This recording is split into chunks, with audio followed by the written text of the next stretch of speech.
Hello kids, हम लोग कक्षा 11वीं एनसीईआरटी रसायन विज्ञान का 7वां यूनिट पढ़ रहे हैं साम्यावस्था।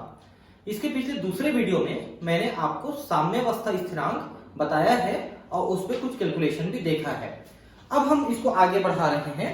अब पढ़ने वाले हैं हम लोग समांग साम्यावस्था। देखिए, दो प्रकार के साम्यावस्था हम पढ़ेंगे, समांग और विषमांग। समांग साम्यावस्था कब कहते हैं? जब अभिकारक और उत्पाद एक ही प्रवस्था में होते हैं, जैसे कि सभी गैसीय प्रवस्था में होंगे या सभी द्रव प्रवस्था में होंगे, इस टाइप की अवस्था में रहेंगे, मतलब एक ही टाइप की अवस्था में रहेंगे, तो ऐसे साम्यावस्था को अपन समांग साम्यावस्था कहते हैं। किसी समांग निकाय में सभी अभिकारक एवं उत्पाद एक समान प्रावस्था में होते हैं। उदाहरण के लिए गैसीय अभिक्रिया नाइट्रोजन और हाइड्रोजन गैस है और बनने वाला अमोनिया भी गैस है। तो यहाँ पर सभी जो है अभिकारक और उत्पाद सभी समांग अवस्था में हैं। ठीक है, इसी प्रकार आप देखिए CH3 COO C2H5। ठीक है, ये एक प्रकार का एस्टर है ना, एथिल मेथिल एस्टर है। ये द्रव प्रवस्था में है, एक्वस सॉल्यूशन है इसका।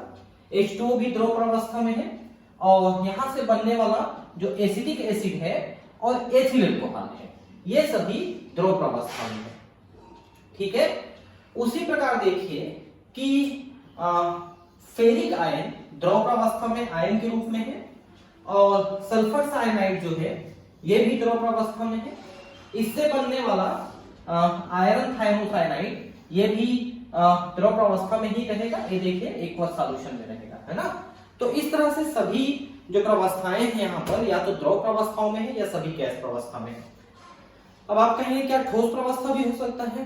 तो ठोस प्रवस्था जनरली नहीं होती कि उसमें रासायनिक अभिक्रिया कराना बहुत मुश्किल होता है और उसमें जो है साम्यावस्था स्थापित नहीं की जा सकती है। इसलिए द्रव या गैस प्रवस्था में ही साम्यावस्था स्थापित होती है, इसलिए ये सभी समान प्रवस्था में होते हैं। अभिक्रियाओं में सभी अभिकारक तथा उत्पाद समांग विलयन प्रवस्था में हैं। अतः हम कुछ समांग अभिक्रियाओं के साम्यावस्था स्थिरांक के बारे में यहाँ पर पढ़ेंगे। ठीक है, कि कौन कौन से अवस्थाओं में वहां पर रहेंगे जो अभिकारक है, हम इसको देखेंगे अब कुछ विलयन के रूप में विशेषकर। ठीक है, और गैस के रूप में। तो पहला है गैसीय निकाय में साम्यावस्था स्थिरांक यानी Kp। हम यहाँ पर गैस अवस्था में जब लेते हैं अभिकारक और उत्पाद को, तो वहां पर जो साम्यावस्था स्थिरांक है उसको हम Kp में लेते हैं, P फ्रॉम प्रेशर, क्योंकि इससे पहले आप Kc लिख रहे थे और C फ्रॉम कॉन्सेंट्रेशन था वहां, मतलब सांद्रता। तो सांद्रता तो विलयन अवस्था में हम बोलते हैं और गैस अवस्था में गैस का दाब बोलते हैं। तो यहाँ पर हम Kp लिखेंगे तो गैस के प्रेशर, P फ्रॉम प्रेशर यानी दाब को लेकर के हम अभिक्रिया देखेंगे। हमने अभी तक अभिकारकों उत्पादकों के मोलर सांद्रण के रूप में साम्यावस्था स्थिरांक को व्यक्त किया है, जिसको हमने Kc लिखा, C फ्रॉम कॉन्सेंट्रेशन, है ना, तथा इसे प्रतीक Kc के द्वारा दर्शाया गया है। ठीक है, गैसीय अभिक्रियाओं के लिए साम्यावस्था स्थिरांक को आंशिक दाब के रूप में प्रदर्शित करना अधिक सुविधाजनक है, क्योंकि गैस का दाब कम ज्यादा करना आसान है, उसका कॉन्सेंट्रेशन निकालना मुश्किल काम होता है। ठीक है, कॉन्सेंट्रेशन वैसे भी हम विलयन का निकालते हैं।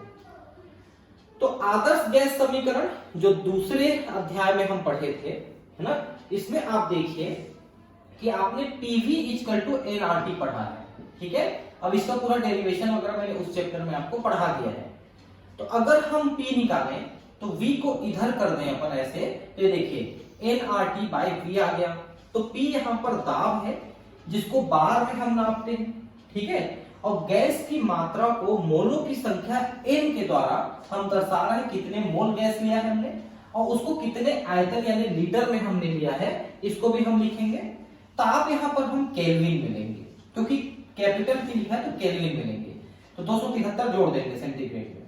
ठीक है, तो इस तरह से आप देखिए, तो यहां पर आप P = n/V। अब देखिए n/V अगर इन दोनों को लेते हो तो C हो जाएगा, यहाँ पर कॉन्सेंट्रेशन हो जाएगा, कितने मोल कितने आयतन में, तो कॉन्सेंट्रेशन हो जाता है ना।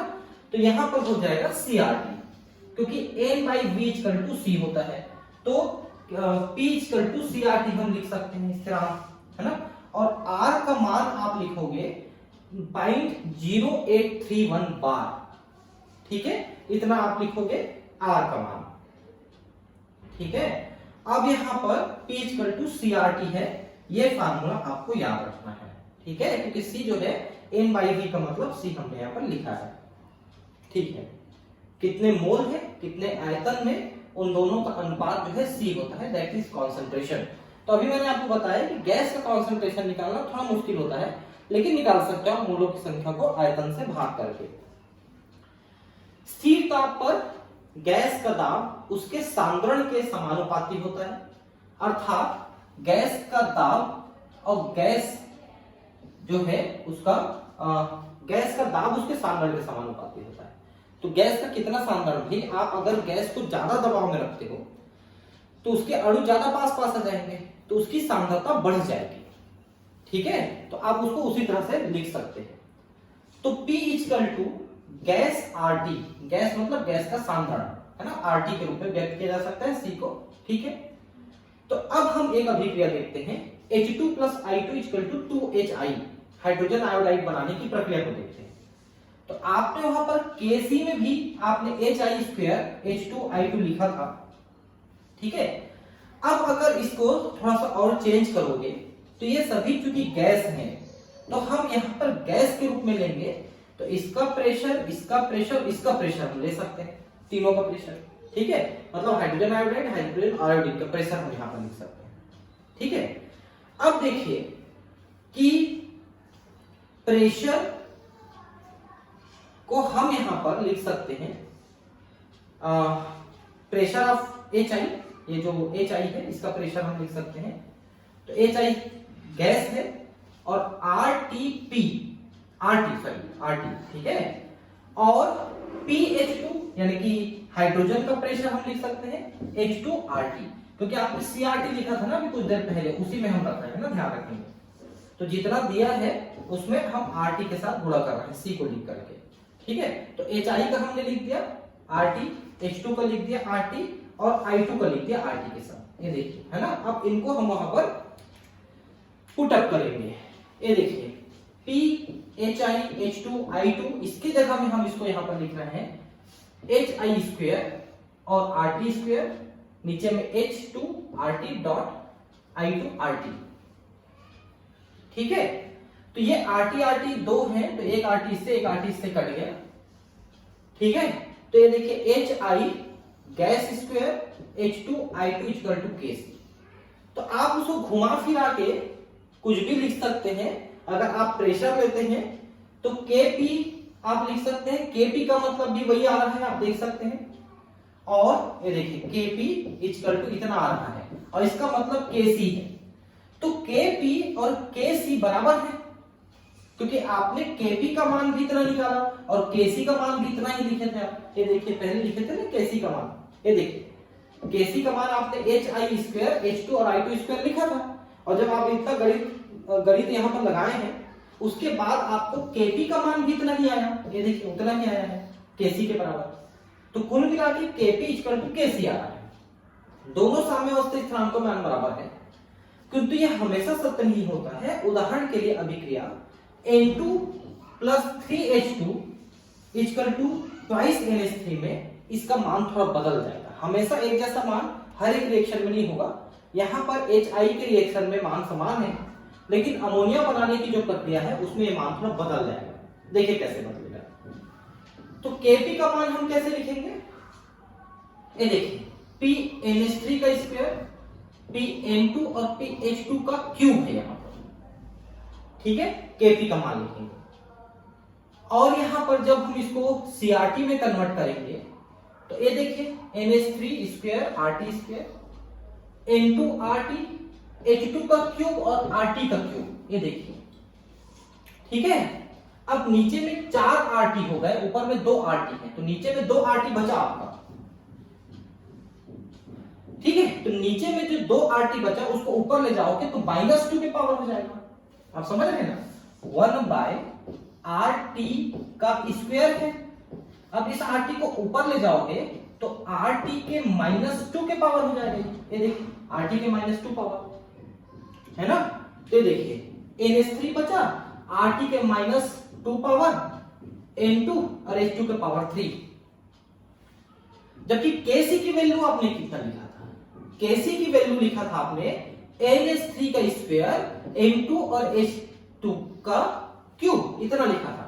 ये RT का -2 का जो पावर है, ये वाला RT वाला वैल्यू वहां पर नहीं था Kc में, ये Kp में है, Kc में नहीं है।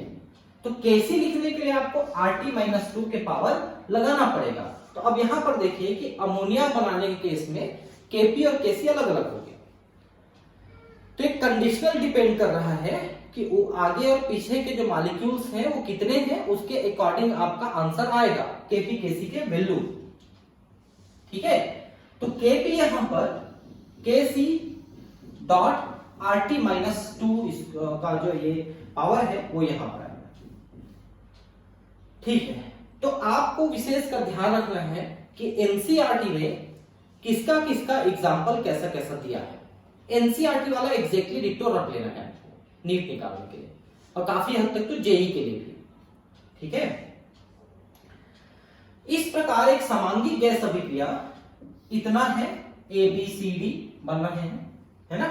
तो अगर हम इसको प्रेशर में लिखें तो pressure of C, pressure of D, pressure of A और प्रेशर ऑफ बी, हम इतना लिखेंगे, है ना। और इनके पावर में हम सी डी ए और बी, ये पावर को भी हम लगाते जाएंगे। ठीक है, ये पावर को बाहर में लिखना ज्यादा सही था, कोई बात नहीं। ठीक है, अब हम इसको के सी मतलब सीआरटी में रखते हैं। ठीक है, तो सी डी और आरटी, आरटी में सी प्लस डी ऊपर में, ठीक है, और नीचे में ए बी बी और आरटी ए प्लस बी। ठीक है, अब यहां पर देखिए कि अगर हम आरटी को देखें तो आरटी नीचे में ए प्लस बी है, ऊपर में सी प्लस डी है। तो अगर हम इसको माइनस करके ए प्लस बी कर दें तो नीचे वाली वैल्यू खत्म हो जाएगी, ऊपर चली जाएगी। ये देखिए ऊपर आ गई, सी प्लस डी में माइनस ए प्लस बी कर दिया हमने। ठीक है, और इन दोनों को हम डेल एन से दिखा सकते हैं, इन दोनों की वैल्यू को, क्योंकि ये तो मोलों की संख्या है ना। ये जो हमने लिखा है सी डी, ये सी डी, ये सी डी, ये सब तो मोलों की संख्या है, और मोलों की संख्या में अंतर डेल एन होता है। तो टोटल वैल्यू जो है Kp इक्वल टू दिस, और Kc में हम करेंगे तो Rt के पावर डेल एन, ये हो जाएगा। ठीक है, तो किसी भी समांगी मिश्रण में अगर ऊपर नीचे के वैल्यू जो भी दिए हैं वो अलग है, उत्पाद के और अभिकारक के वैल्यू अलग है, तो आप इस फार्मूले में आप रखिए। ठीक है, ये फार्मूला है मेन, इसको लेना है। ये तो आपको फाइनल फार्मूला होगा, लेकिन इसमें रखने में आपको थोड़ा दिक्कत होगा कि डेल एन की वैल्यू क्या रहेगी, ये देखने में आपको दिक्कत हो सकती है। इसलिए आप इस वैल्यू को यहां पर पुट अप करें और इनकी वैल्यू पुट अप करें, वही वैल्यू है ना, सी ए बी डी जो है वही वैल्यू है, वहां पर पुट अप करें तो आपको डेल एन की वैल्यू निकल जाएगी। क्योंकि अगर आप इस फार्मूले को लेते हैं तो आपको डेल एन की वैल्यू अलग से निकालनी पड़ेगी इस फार्मूले में रख के, इसलिए आप सीधे इसमें रखें ना, तो ये फार्मूला आपका ज्यादा यूजफुल है। लेकिन दिखाने के लिए वहां पर जरूर लिखिए कि डेल एन वाला फार्मूला हम ले रहे हैं करके। यहां संतुलित रासायनिक समीकरण में डेल एन इक्वल टू गैसीय उत्पादों के मोलों की संख्या माइनस गैसीय अभिकारकों के मोलों की संख्या में अंतर है। हमने पहले ही देख लिया उसको कि उत्पाद कितने बन रहे हैं उसके मोलों की संख्या गैस के, और कितने अभिकारक ले रहे हैं उसके मोलों की संख्या गैसीय अवस्था में, उन दोनों का अंतर लेना है। यह आवश्यक है कि Kp की गणना करते समय दाब का मान बार में रखना चाहिए, क्योंकि दाब की प्रामाणिक अवस्था एक बार है।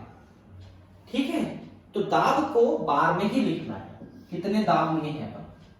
इकाई 1 से हमें ज्ञात है कि 1 पास्कल बराबर 1 न्यूटन मीटर स्क्वायर माइनस 2 है ना, तथा 1 बार इक्वल टू 10⁵ पास्कल।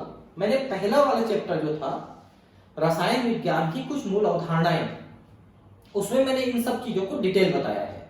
तो आप थोड़ा उस चैप्टर के क्वेश्चन मतलब वो थ्योरी देख लें, क्वेश्चन आंसर भी कराया मैंने, वहां पर देख सकते हैं। ठीक है, तो 1 पास्कल 1 न्यूटन मीटर -2 स्क्वायर में है, और ये जो है 1 बार में 10⁵ पास्कल है।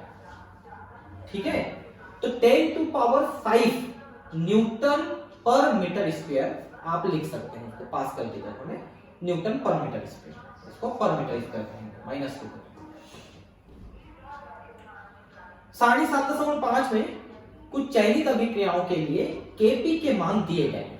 अब देखिए Kp के मान सबको कुछ अभिक्रियाओं के दिए गए हैं।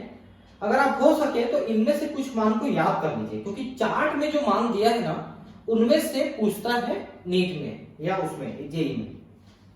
तो नाइट्रोजन हाइड्रोजन मिलाकर के जो अमोनिया बनाने की हावर प्रक्रिया है, इसमें ताप 298, 400 ये 2 ताप पर दिया है, नहीं 3 ताप है, 500 पे भी दिया है, ठीक है 3 ताप पे, यस। तो इन पे Kp की वैल्यू आप देखिए 298 पे वैल्यू है 6.8 10⁵, काफी ज्यादा है। लेकिन जब आप तापमान बढ़ाते हो तो Kp की वैल्यू कम होती है। देखिए पहले 10⁵ था, फिर केवल 41 रहेगा, फिर -2 आ गया पावर में। तो मतलब जैसे जैसे आप तापमान बढ़ाते हो Kp की वैल्यू कम हो रही है, ठीक है। वैसे ही है SO2 को SO3 बनाने के लिए आप ऑक्सीजन से क्रिया कराते हैं, तो इसमें भी 1, 2 और 3 तापमान दिया है 298, 500 और 700। तो इसमें भी आप देखिए Kp की वैल्यू कम होते चलेगी, 4 × 10⁻24, 2.5 × 10⁻10 और 3 × 10⁴। ये देखिए Kp की वैल्यू इसमें भी कम हो गई तापमान बढ़ाने पर। अब ये देखिए N2O4 को आप ब्रेक किए तो NO2 बना, इसमें भी 298, 400 और 500 में दिया है। तो अब इसमें आप देखिए Kp की वैल्यू बढ़ रही है, Kp की वैल्यू बढ़ गई। इन सब से आप क्या समझे, मतलब क्या हुआ कि अगर Kp की वैल्यू बढ़ी का मतलब उत्पाद की मात्रा बढ़ी। उत्पाद को हम ऊपर लिखते हैं ना, Kp या Kc में हम ऊपर लिख रहे हैं उत्पाद को और अभिकारक को नीचे लिख रहे हैं। तो जैसे मान लो अभिक्रिया है A + B = C + D, तो हम Kp में क्या लिखे, Kp में हम लिखे C + D / A + B, मतलब ऊपर में उत्पाद और नीचे में अभिकारक लिख रहे हैं। तो अगर Kp की वैल्यू ज्यादा आ रही है का मतलब उत्पाद ज्यादा है, और Kp की वैल्यू कम हो रही है मतलब उत्पाद कम है। इसका मतलब यह है कि जिन जिन अभिक्रियाओं में आपने तापमान बढ़ाया और Kp की वैल्यू कम हो गई, इसका मतलब है कि तापमान बढ़ाने पर अभिक्रिया की दर कम हो रही है और उत्पाद कम बन रहे हैं। तो ये 2 अभिक्रियाएं आप देखिए N2H2 मिला के NH3 बनाते हैं, इनका आप तापमान बढ़ाते हो 298, 400 और 500, तो Kp की वैल्यू कम हो रही है, मतलब इनमें अभिक्रिया तापमान बढ़ाने पे कम हो रही है, उत्पाद कम बन रहे हैं। तो एक बात अब ध्यान रखिए कि अभिक्रियाएं आपने 2 प्रकार की पढ़ी हैं, ऊष्माक्षेपी और ऊष्माशोषी। ऊष्माक्षेपी मतलब अभिक्रिया से ऊष्मा निकलती है, उसे ऊष्माक्षेपी कहते हैं, और जो अभिक्रिया में ऊष्मा का शोषण होते हैं, अंदर जाता है, तो उसे ऊष्माशोषी कहते हैं। तो मान लो कोई अभिक्रिया ऊष्माक्षेपी है, मतलब ऊष्मा निकाल रहा है, तो निकाल रहा है तो ऊष्मा अगर वो आसानी से दे पाएगा तो अभिक्रिया ज्यादा तेजी से चलेगी। और कहीं से ऊष्मा आसानी से कैसे निकलेगा, जब बाहर का तापमान ठंडा रहेगा। मतलब अभिक्रिया को आप कम तापमान में ठंडे में रखेंगे तो अभिक्रिया से ऊष्मा आसानी से निकल पाएगी और अभिक्रिया तेजी से आगे बढ़ पाएगी।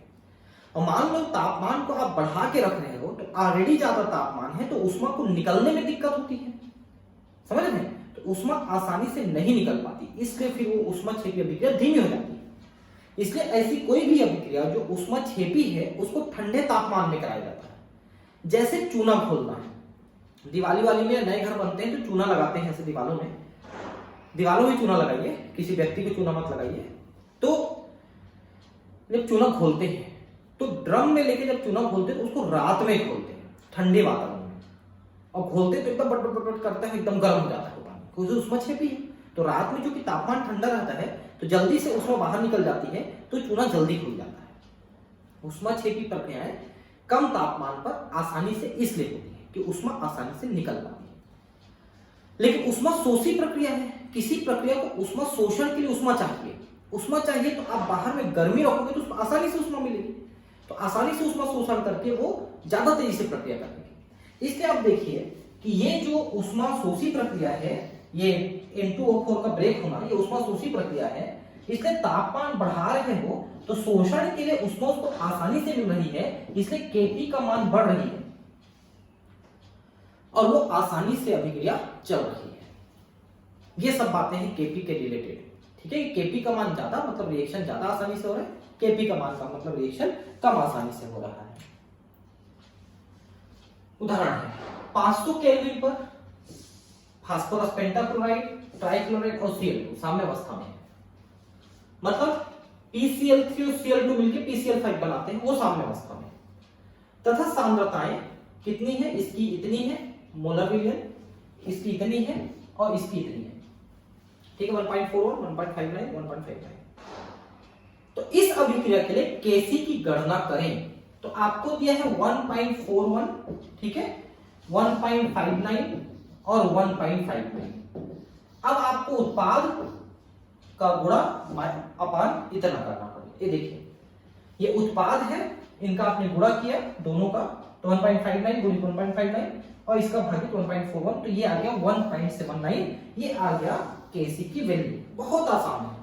अब इतने आसान सवाल को भी आप नहीं बनाएंगे एग्जाम में, तब आपके नंबर कहां से आएंगे।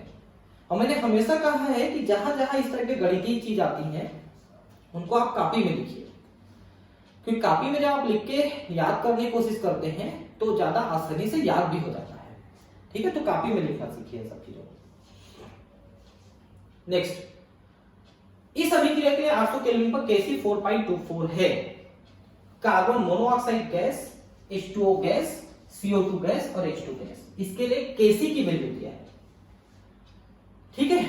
और 800 केल्विन पर CO2, H2, COH2O के साम्य पर सांद्रताओं की गणना कीजिए यदि प्रारंभ में केवल CO तथा H2O ही उपस्थित हो और प्रत्येक की सांद्रता 0.1 मोलर हो, ठीक। तो एक अभिक्रिया है, उसका साम्य स्थिरांक आपको दिया है, CO H2O, CO2 बना रहा है, H2 बना रहा है, ठीक है। अब प्रारंभ में क्या लिखा है, प्रारंभ में केवल CO तथा H2O ही उपस्थित है, मतलब शुरू में आपने सिर्फ ये लिया है और ये लिया है, ये दोनों पहले जीरो थे शुरू में, ठीक है। तो प्रारंभ में कितना दिया है ना, यहां पर देखिए प्रारंभ में ठीक है, पाइप, ठीक है, ये देखिए 0.1 मोलर दिया है शुरू में, ठीक है। तो CO 0.1 मोलर है, H2O 0.1 मोलर है शुरू में, ये जीरो है और ये जीरो है।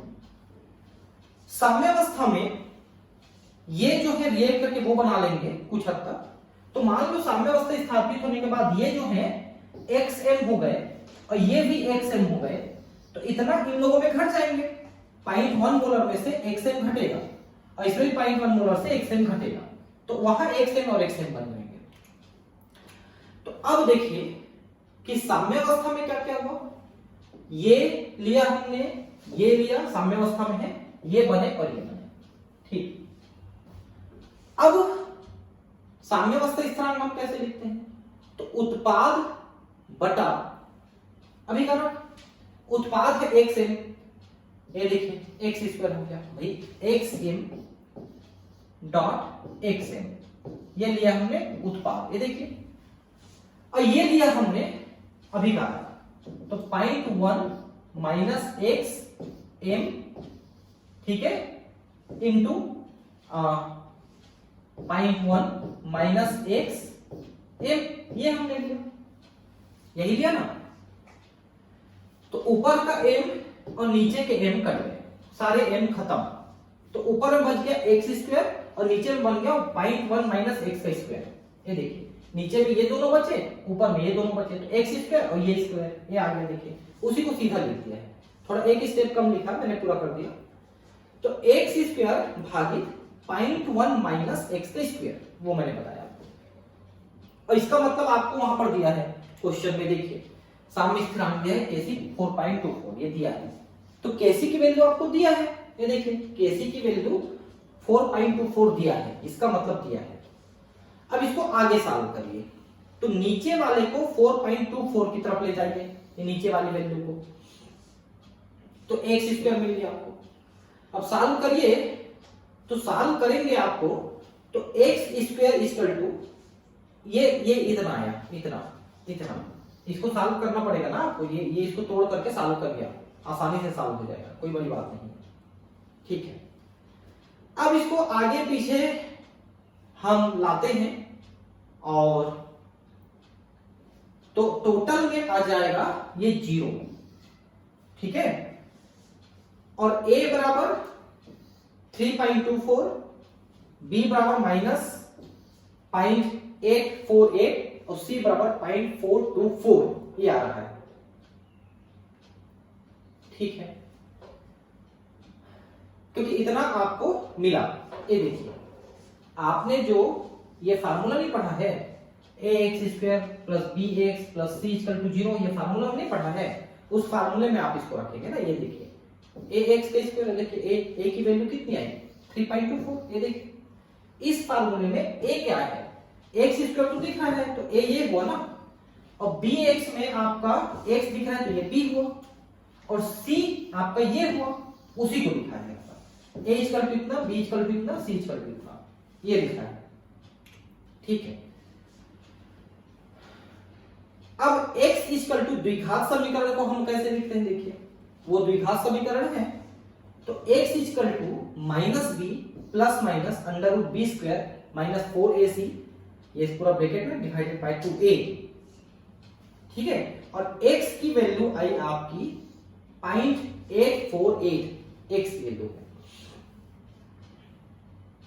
ठीक है, इन सब में आप रखेंगे इन सब की वैल्यू।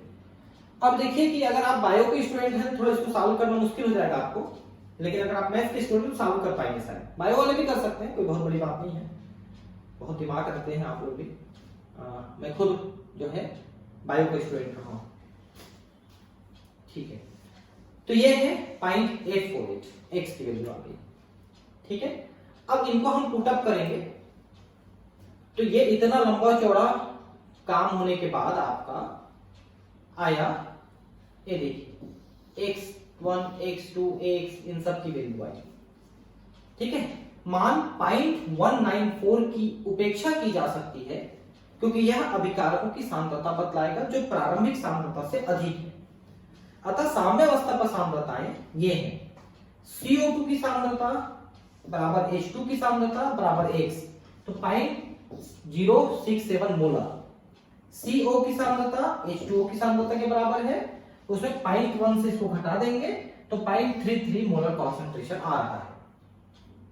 ठीक है, तो x1 और x2 आपने जिसका जिसका लिया है उनकी सांद्रता आपने कैलकुलेट की है। ठीक है, ये सब सांद्रता आपने कैलकुलेट कर लिया है।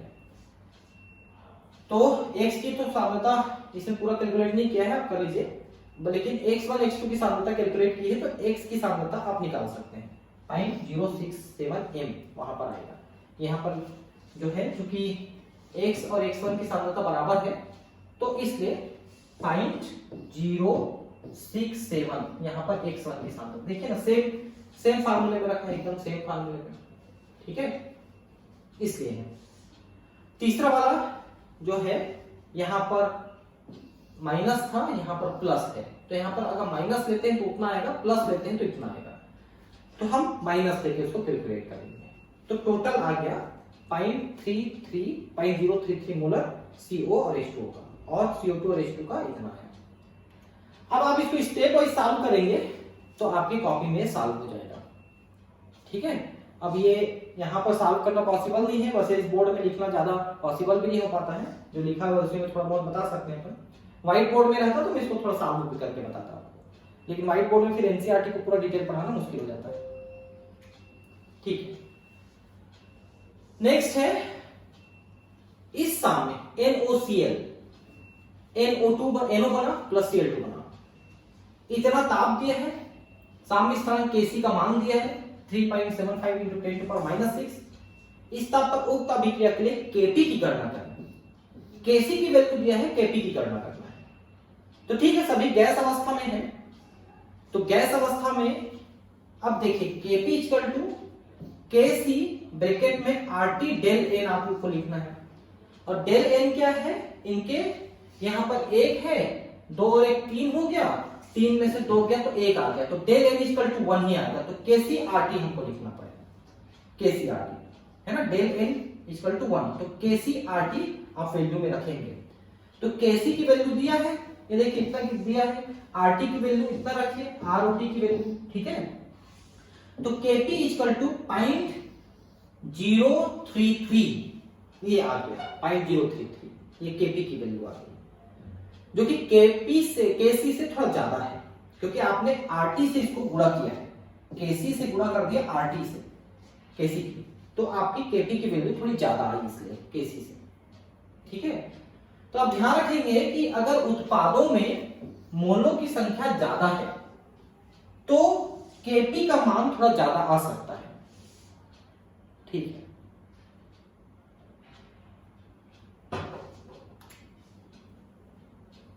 साम्यावस्था स्थिरांक के मात्रक, तो मात्रक या तो सांद्रता में लिखेंगे या दाब में लिखेंगे, उसी को देखना है हम लोग। साम्यावस्था KC का मान निकालते समय सांद्रण को मोल प्रति लीटर में तथा KP का मान निकालते समय आंशिक दाब को पास्कल, किलो पास्कल, बार या ATM में व्यक्त किया जाता है।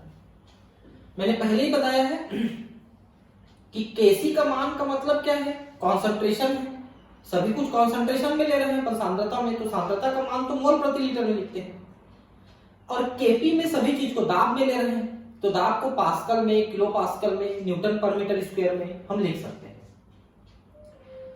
इस प्रकार साम्यावस्था स्थिरांक का मात्रक सांद्रता या दाब के मात्रक पर आधारित है, ठीक है ना।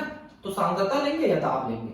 यदि साम्यावस्था व्यंजक के अंश में घातांकों का योग हर में घातांकों के योग के बराबर हो, ठीक है, अभिक्रिया H2I2 KC तथा KP के मान में कोई अंतर नहीं है, ठीक है, में कोई मात्रक नहीं लगता है, क्यों, क्योंकि गैस है और दोनों तरफ बराबर है। लेकिन N2O4 ट्वाइस NO2 गैस में KC का मात्रक मोल प्रति लीटर तथा KP का मात्रक बार है, ठीक है। यदि अभिकारकों एवं उत्पादों को प्रमाणित अवस्था में लिया जाए तो साम्यावस्था स्थिरांकों को विमाहीन मात्रकों में व्यक्त करते हैं, डायमेंशनलेस मात्रा में व्यक्त करते हैं, जिनकी कोई विमा नहीं है, कोई डायमेंशन नहीं है, कोई मात्रक नहीं है। यदि अभिकारक उत्पादों को प्रमाणित अवस्था में लिया जाए तो, ठीक है।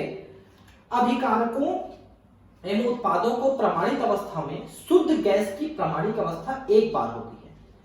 इस प्रकार 4 बार दाब प्रमाणिक अवस्था के सापेक्ष में 4 बार बटा 1 बार इक्वल टू 4 होता है, जो विमाहीन है। मतलब दोनों तरफ अगर बार बार लिख रहे हो तो बार बार कट गया ना ऊपर नीचे का, तो विमाहीन हो गया। या सांद्रता ऊपर नीचे लिखा कट गया, सांद्रता का मोलर पर लीटर, तो वो भी विमाहीन हो गया, ठीक है। एक विलेय के लिए प्रामाणिक अवस्था C0 1 मोलर विलयन है तथा अन्य सांद्रताएं इसी सापेक्ष में मापी जाती है, ठीक है। तो विलयन में जो मानक सांद्रता है C0, मानक सांद्रता 1 मोलर विलयन है। हम कभी भी विलयन को लेते हैं तो अगर 1 मोल लेंगे तो उसकी मानक सांद्रता है, तथा अन्य सांद्रताएं इसी के सापेक्ष में मापी जाती है कि 1 मोल से आधा मोल है कि 2 मोल है। ऐसा साम्य स्थिरांक का अंकित मान चुनी हुई प्रामाणिक अवस्था पर निर्भर करता है। क्या प्रामाणिक अवस्था ले रहे हैं उस पर निर्भर करेगा। इस प्रकार इस प्रणाली में KP तथा KC दोनों विमाहीन राशियां हैं, किंतु उनका आंकिक मान भिन्न भिन्न प्रामाणिक अवस्था में होने का कारण भिन्न हो सकता है। तो KP या KC वास्तव में आप देखेंगे तो ज्यादातर जगहों पे विमाहीन हो जाती है अगर दोनों तरफ बराबर है तो, ठीक। अब है विषमांग साम्यावस्था। अभी तक आप सामान्य साम्यावस्था पढ़ा, मतलब इधर गैस है तो इधर भी गैस है, अभिकारक उत्पाद दोनों गैस है या दोनों विलयन है। लेकिन मान लो कि एक तरफ गैसीय अवस्था है और दूसरे तरफ विलयन अवस्था है, द्रव अवस्था है, या फिर अभिकारक में भी एक गैस है, एक विलयन है, दूसरे में गैस है, विलयन है, ऐसा हो सकता है। तो अभिक्रियाएं अगर ऐसी हैं तो हम क्या लेंगे, फिर इसके बारे में हम बात करेंगे। एक से अधिक प्रावस्था वाले निकाय में स्थापित साम्यावस्था को विषमांग साम्यावस्था कहा जाता है। उदाहरण के लिए एक बंद पात्र में जल वाष्प एवं जल द्रव के बीच स्थापित साम्यावस्था विषमांग है। जैसे बंद पात्र में आप जल को लिए हैं, द्रव अवस्था में है, और उसके ऊपर वाष्प अवस्था में जो जल है वो दोनों एक दूसरे से, जल और वाष्प जो है साम्य अवस्था में है। इस उदाहरण में एक गैस प्रावस्था और दूसरी द्रव प्रावस्था है। इसी तरह ठोस एवं इसके संतृप्त विलयन के बीच स्थापित साम्य अवस्था भी विषमांग साम्य अवस्था है। जैसे आप देख सकते हैं कि कैल्शियम हाइड्रोक्साइड सॉलिड अवस्था में प्लस एक्वस अवस्था में, कैल्शियम आयन एक्वस अवस्था में और हाइड्रोक्सिन आयन एक्वस अवस्था में। मतलब क्या हुआ कि जब आप चूने को पानी में घोले तो जितना घुलता है उतना घोले तब तो ठीक है, लेकिन अगर ज्यादा घोल दिया तो फिर वो घुलना और क्रिस्टलीकरण दोनों अलग अलग अवस्थाओं में आ जाएंगे। तो कैल्शियम हाइड्रोक्साइड पानी में घुल भी रहा है और अलग भी हो रहा है, इसलिए ये देखिए सॉलिड अवस्था में भी है और उसके विलयन अवस्था में भी है, एक्वस अवस्था में भी है, जिसमें कैल्शियम आयन और हाइड्रोक्सिन आयन आपको मिलेंगे। तो ये विषमांग अवस्था हो गई। विषमांग साम्य अवस्थाओं में अधिकतर शुद्ध ठोस या शुद्ध द्रव भाग लेते हैं। इसको भी ध्यान रखना है कि उसमें विशुद्धि नहीं, अशुद्धि नहीं होनी चाहिए। विषमांग साम्य अवस्था जिसमें शुद्ध ठोस या शुद्ध द्रव हो के साम्य अवस्था व्यंजक को सरल बनाया जा सकता है, क्योंकि शुद्ध ठोस एवं शुद्ध द्रव का मोलर सांद्रण उसकी मात्रा पर निर्भर नहीं होता है बल्कि स्थिर होता है। शुद्ध ठोस एवं शुद्ध द्रव का मोलर उसकी जो मोलर सांद्रण है मात्रा पर नहीं होता, फिक्स होता है। दूसरे शब्दों में साम्य अवस्था पर एक पदार्थ x की मात्रा कुछ भी हो, x सॉलिड अगर हम लेते हैं एवं x लिक्विड हम लेते हैं के मान स्थिर होते हैं। मतलब उसकी ठोस अवस्था और उसकी द्रव अवस्था के मान स्थिर होते हैं। इसके विपरीत यदि x की मात्रा किसी निश्चित आयतन में बदलती है तो x गैस तथा x विलयन के मान भी बदलते हैं। ठीक है, मतलब x की मात्रा किसी निश्चित आयतन में बदलती है तो उसकी गैसी और उसकी एक्वस अवस्था के मान बदल जाते हैं। यहां पर हम एक रोचक एवं महत्वपूर्ण विषमांग रासायनिक साम्यावस्था कैल्शियम कार्बोनेट के तापीय वियोजन पर विचार करेंगे। ये देखिए कैल्शियम कार्बोनेट, कैल्शियम कार्बोनेट जब वियोजित होता है तो कैल्शियम ऑक्साइड और CO2 बनाता है। कैल्शियम कार्बोनेट जो स्कूलों में चाक यूज करते हैं ना, कैल्शियम कार्बोनेट है। ठीक है, अब हम इसका Kc लिखते हैं। ठीक है, तो कैल्शियम ऑक्साइड सॉलिड है, ये गैस है, ये सॉलिड है। हम यहां पर लिख देंगे सबको ऐसा लिख देंगे। ठीक, चूंकि कैल्शियम कार्बोनेट और कैल्शियम ऑक्साइड सॉलिड है, स्थिर है, इसलिए इन दोनों में हम इनको एक और एक मान लेते हैं। तो इन दोनों को हम काट दिए तो अब आ गया केवल CO2। मतलब Kc का मान केवल CO2 के दाब पर निर्भर करेगा। ये देखिए Kc का मान केवल CO2 के दाब पर निर्भर करेगा और Kp जो है इस CO2 के दाब पर है। अब भाई Kc और Kp में अंतर क्या है? Kc को हम सांद्रता लेते हैं और Kp को दाब लेते हैं, तो दोनों यहां पर लगभग एक जैसा आएगा। क्यों? क्योंकि इसकी मोलर सांद्रता भी एक है और दाब भी एक है, तो दोनों के मान यहां पर बराबर आ जाएगा। स्पष्ट होता है कि एक निश्चित ताप पर CO2 गैस की एक निश्चित सांद्रता या दाब कैल्शियम ऑक्साइड तथा कैल्शियम कार्बोनेट के साथ साम्य अवस्था में रहता है। मतलब इस रिएक्शन को फिर से आप समझिए कि ये रिएक्शन आगे की तरफ ज्यादा होगा या पीछे की तरफ ज्यादा होगा, ये इसकी मात्रा पे निर्भर करेगा। अगर आप CO2 गैस को हटाते रहते हो तो रिएक्शन इधर आगे बढ़ता रहेगा, लेकिन अगर CO2 गैस की मात्रा को बढ़ा देते हो, दाब को बढ़ा देते हो, तो रिएक्शन इस दिशा में आगे बढ़ जाएगा। ये कहना है इसका। ठीक है, प्रयोग करने पर यह पता चलता है कि 1100 केल्विन पर कैल्शियम कार्बोनेट एवं कैल्शियम ऑक्साइड के साथ साम्य अवस्था में उपस्थित CO2 का दाब 2×10⁵ पास्कल है। इसलिए उपरोक्त अभिक्रिया के लिए साम्य अवस्था स्थिरांक का मान Kp = PCO2 2×10⁵ पास्कल है। ठीक है, और अगर हम ऊपर नीचे में लिखें तो एक इसको पास्कल के लिए हम ऊपर नीचे लिख देंगे तो 2 लिखेंगे। मतलब Kp का मान 2 आएगा यहाँ पर, क्योंकि हम यहाँ पर वीमा नहीं लिखते ना, ऊपर नीचे में वीमा को काट देते हैं तो 2 आ रहा है PCO2। इसी प्रकार निकिल कार्बन मोनोऑक्साइड और निकिल कार्बोनिल के बीच स्थापित विसमान साम्यावस्था में यहां पर हम देखते हैं, देखिए निकिल सॉलिड है, CO गैस है और निकिल कार्बोनेट समझ सकते हैं, कार्बोनेट नहीं है, निकिल टेट्रा कार्बोनिल है, निकिल टेट्रा कार्बोनिल, ठीक है। ये देखिए निकिल कार्बोनिल है ना, कार्बोनिल CO टेट्रा कार्बोनिल, इनमें गैस है, वो गैस है, ये गैस है और ये सॉलिड है। तो सॉलिड तो काट दिया हमने, यानी कि ये गैस है, ये ऊपर में आ जाएगा, ये गैस है नीचे में आ जाएगा। अब Kc की वैल्यू ऐसा लिखेंगे और P में अगर Kp की वैल्यू लिखे तो Kp की वैल्यू में भी आप यही लिखेंगे, प्रेशर ऑफ निकिल कार्बोनिल और प्रेशर ऑफ CO, इसको आप लेके लिखेंगे तो Kp की वैल्यू आ जाएगी। ध्यान रहे कि साम्यावस्था स्थापित होने के लिए शुद्ध पदार्थों की उपस्थिति आवश्यक है, भले उनकी मात्रा कम हो थोड़ी, किंतु उनके साधारण दाब साम्यावस्था स्थिरांक के व्यंजक में नहीं होते, ठीक है। तो साधारण दाब की वैल्यू वहां पर हम वीमा को नहीं लिखते हैं, उसकी मात्रा को नहीं लिखते हैं। अतः सामान्य स्थिति में शुद्ध द्रव एवं शुद्ध ठोस को साम्यावस्था स्थिरांक के व्यंजक में नहीं लिखा जाता है, ठीक है। जैसे यहां पर देखिए सिल्वर ऑक्साइड है सॉलिड में, HNO3 यानी कि नाइट्रिक एसिड है, ये विलियन में है।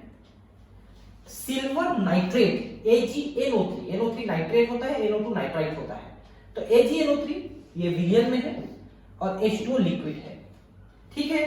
तो अब यहां पर देखिए शुद्ध द्रव शुद्ध ठोस की हम यूनिट 1 लेते हैं, तो ये यहां पर हटा देंगे और इसको हटा देंगे, तो इसके बटे ये लिखेंगे अपन, ये देखिए इसके बटे ये लिख दिए, और जो इनकी ये है इसको हम इसमें लगा देंगे, कोई दिक्कत नहीं है ना। तो Kc की वैल्यू आपकी आ गई इतनी, ठीक है।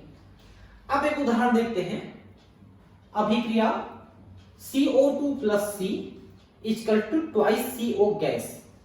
तो यहां पर ये सॉलिड आ गया, देखिए ये गैस है और ये गैस है, के लिए 1000 केल्विन पे Kp का मान 3 है। यदि प्रारंभ में PCO2 इतने बार और PCO 0 बार हो, शुद्ध ग्रेफाइट उपस्थित हो, CO2 के साम्य आंशिक दाबों की गणना करें।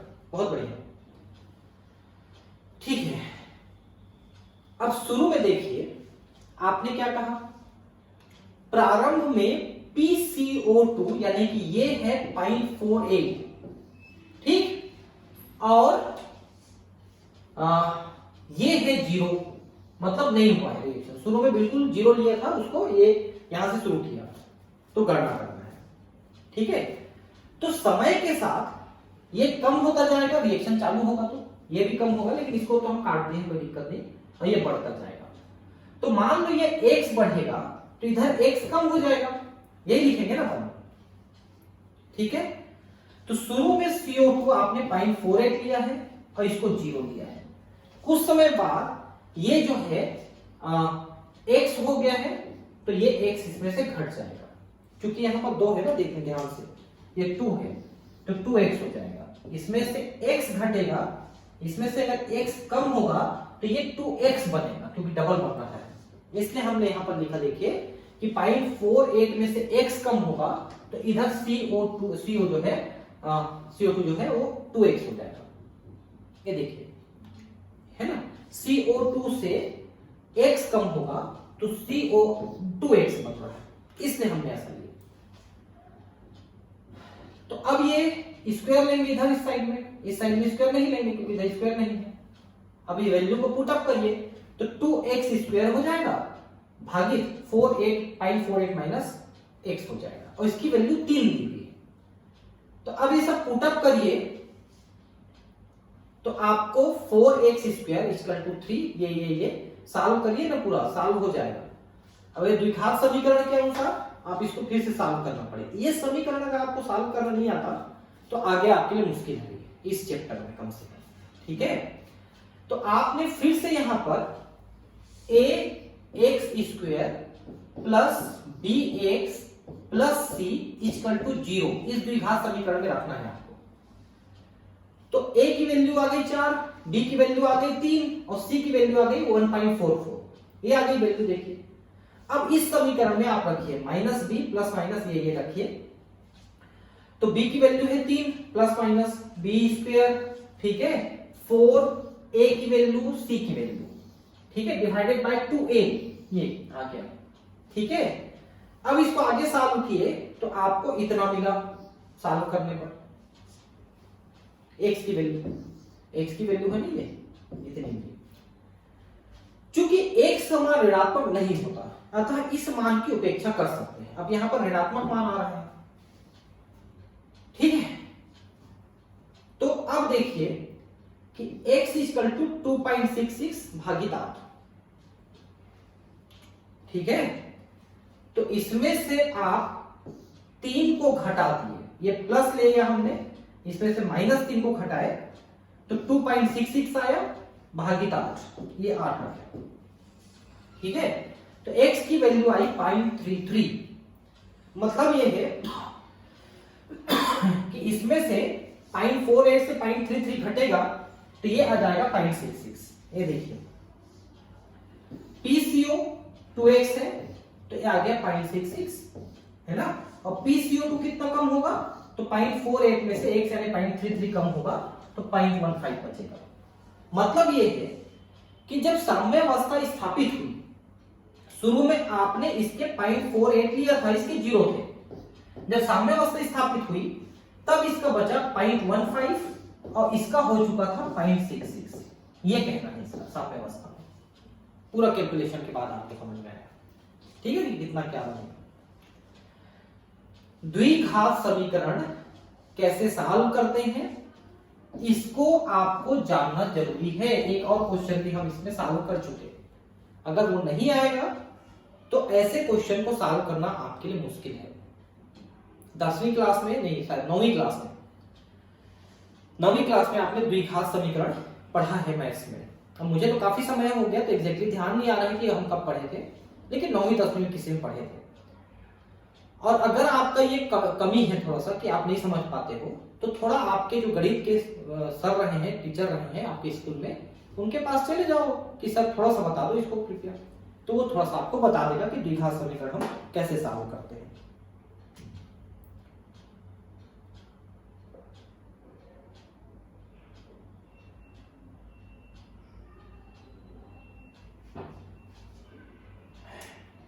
ठीक है। अब है साम्यावस्था स्थिरांक के अनुप्रयोग। हम इतना गणित बाजी यहां पर किए, उनका क्या प्रयोग है, कहां पर उपयोग है, वही चीज हम समझेंगे। साम्यावस्था स्थिरांक के अनुप्रयोगों पर विचार करने से पहले हम इसके निम्नलिखित महत्वपूर्ण लक्षणों पर ध्यान दें। पहला, साम्यावस्था स्थिरांक का व्यंजक तभी उपयोगी होता है जब अभिकारकों और उत्पादों की सांद्रता साम्यावस्था पर स्थिर हो। भाई साम्यावस्था का मतलब ही यही है कि उत्पाद और अभिकारक की जो मात्राएं हैं, जो सांद्रताएं हैं, जो दाब हैं, वो स्थिर हो जाए तब साम्यावस्था मानेंगे अपन, नहीं तो साम्यावस्था कैसे। दूसरा, साम्यावस्था स्थिरांक का मान अभिकारकों और उत्पादकों की प्रारंभिक सांद्रता पर निर्भर नहीं करता, अंतिम सांद्रता पर निर्भर करता है। और दूसरा कि वो किस परिस्थिति में कराई जा रही है इस पे निर्भर करता है। अगर आप ताप दाब को बढ़ाते घटाते हो तो साम्यावस्था स्थिरांक बदल जाएगा।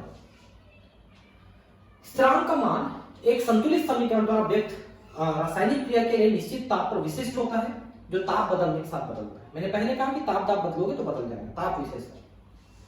उत्क्रम अभिक्रिया का साम्यावस्था स्थिरांक अग्रवर्ती अभिक्रिया के साम्यावस्था स्थिरांक के मान का व्युत्क्रम होता है। अगर रिएक्शन को ऐसे चलाओगे तो जो स्थिरांक आएगा, उलट दोगे तो जो स्थिरांक आएगा, वो दोनों एक दूसरे के मान के विपरीत चिन्ह वाले रहते हैं। जैसे मान लो एक का मान धन 1.44 आया तो दूसरे का मान -1.44 आएगा, लेकिन स्थिरांक वैल्यू वही रहेगी, चिन्ह बदल जाएगा। व्युत्क्रम मतलब चिन्ह बदल जाएगा। किसी अभिक्रिया का साम्यावस्था स्थिरांक के उस संगत अभिक्रिया के साम्यावस्था स्थिरांक से संबंधित होता है जिसका समीकरण मूल अभिक्रिया के समीकरण में किसी छोटे पूर्णांक से गुणा या भाग देने पर प्राप्त होता है। ठीक है, एक बार फिर से इस पॉइंट को पढ़िए। अभिक्रिया का साम्यावस्था स्थिरांक के उस संगत अभिक्रिया के साम्यावस्था स्थिरांक से संबंधित होता है जिसका समीकरण मूल अभिक्रिया के समीकरण में किसी छोटे पूर्णांक से गुणा या भाग देने पर प्राप्त होता है। तो आपने देखा था ना कि 2 या 3 मोल ले रहे थे तो 2 या 3 मोल ऐसे बन रहे थे, उस टाइम का नहीं ले रहे थे, उसी को कह रहा है ये।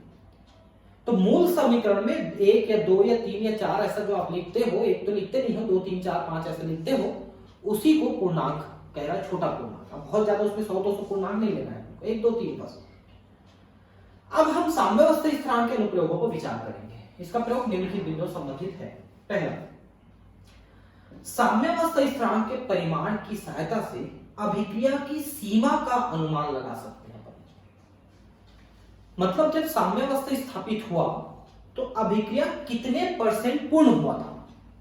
जैसे इधर 100 लिए थे, उधर 0 लिए थे, बाद में इधर 10 बचा, उधर 90 बना, मतलब अभिक्रिया 90% होने के बाद साम्यावस्था है, या इधर 40 उधर 60 तो 60% पूर्ण होने के बाद हुआ।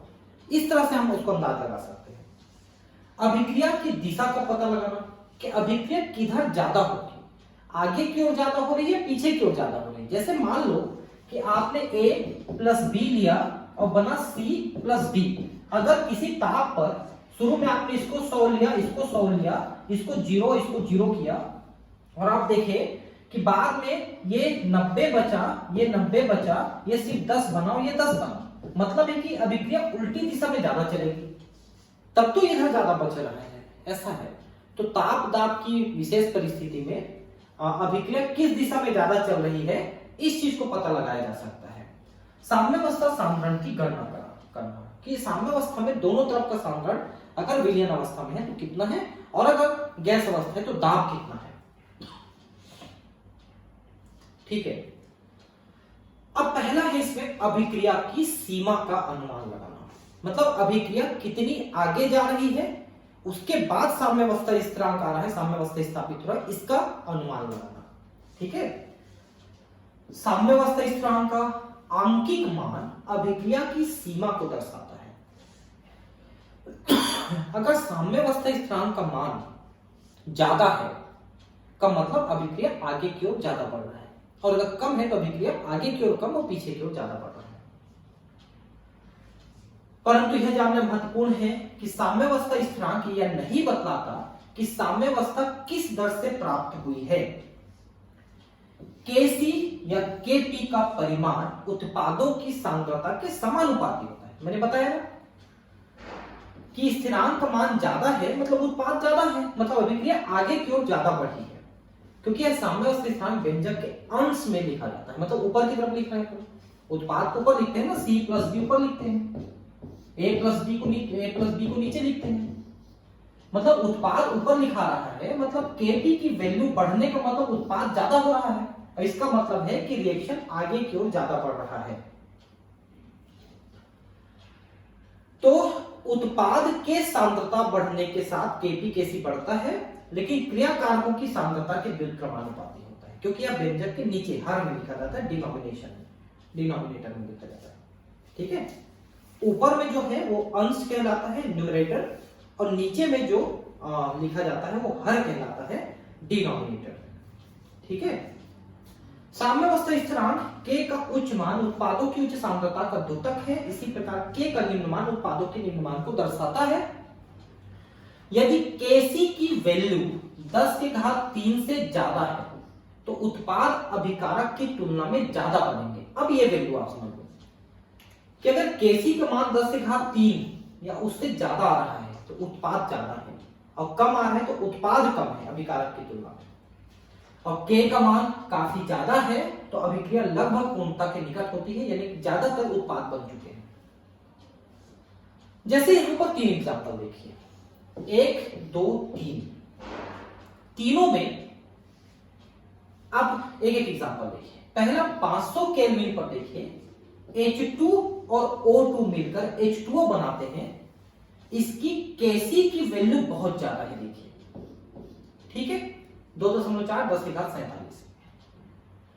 तीसरा मतलब दूसरा 300 केल्विन पर हाइड्रोजन और क्लोरीन मिलके HCl बनाते हैं, इसके Kc की वैल्यू थोड़ी सी कम आ गई, ये देखिए 10⁻31 है।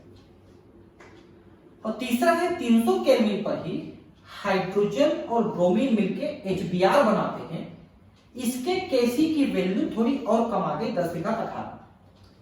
मतलब 500 केल्विन पर अगर हाइड्रोजन ऑक्सीजन को मिला के H2O बनाते हो तो उसकी Kc बहुत ज्यादा है। 300 केल्विन पर H2Cl2 मिला के HCl बनाते हो तो Kc की वैल्यू थोड़ी कम हो गई, इससे इसकी वैल्यू कम हो गई और इसकी वैल्यू और कम हो गई।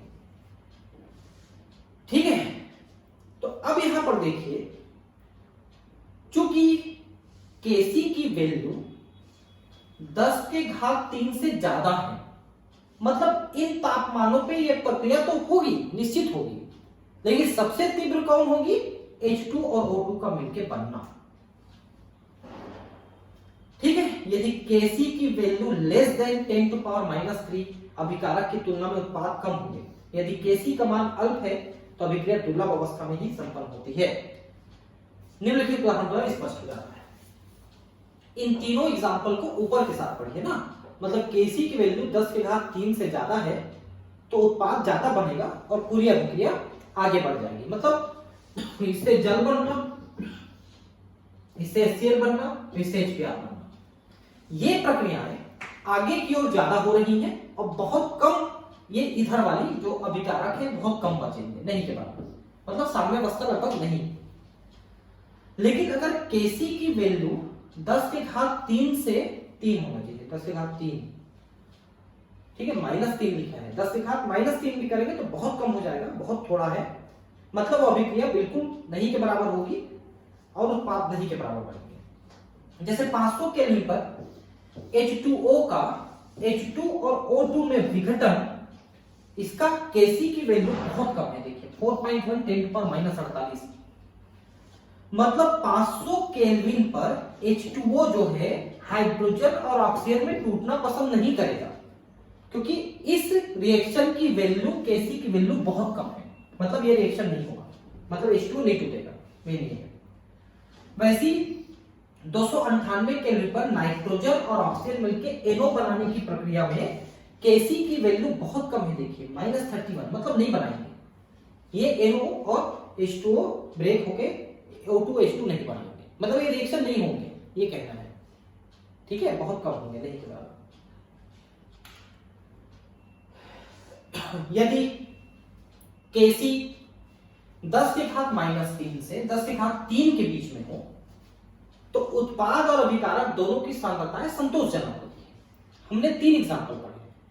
पहला क्या पढ़ा कि 10⁻³ से ज्यादा हो तो अभिक्रिया एकदम आगे बढ़ जाएगी, बहुत ज्यादा हो जाएगी, और 10⁻³ से कम हो तो अभिक्रिया लगभग नहीं होगी। लेकिन 10⁻³ और 10⁻³ के बीच में अगर Kc की वैल्यू मिलती है तो अभिकारक और उत्पाद दोनों की पर्याप्त मात्रा रहती है, ये कहना है इसमें तीसरे वाले में। जैसे एग्जांपल देखिए, 700 केल्विन पर H2 और I2 से HI बनने की जो प्रक्रिया है उसमें Kc की वैल्यू 57 है।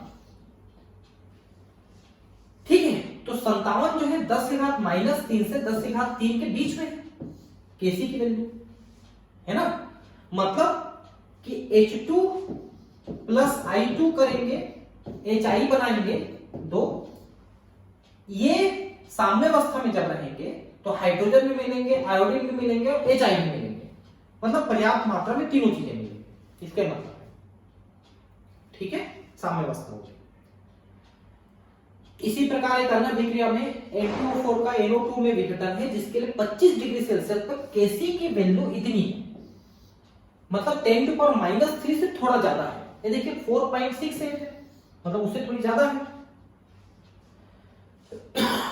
जो ना तो बहुत कम है और ना बहुत ज्यादा, तथा साम्य मिश्रण में N2O4 और NO2 की सांद्रता संतोषजनक होंगी, क्योंकि ये भी 10⁻³ और 10⁻³ के बीच में 4.64 × 10⁻³। इस समीकरण को चित्र 7.7 में दिखाया गया है। 7.6 में तो हमने ये वाला दिखाया H2I2। अब आगे देखते हैं, आगे और कहीं और पर चिपक क्या लग रहा है वो कोई बात नहीं है। ठीक है, नेक्स्ट क्लास में हम अभिक्रिया की दिशा का बोध पढ़ेंगे। धन्यवाद।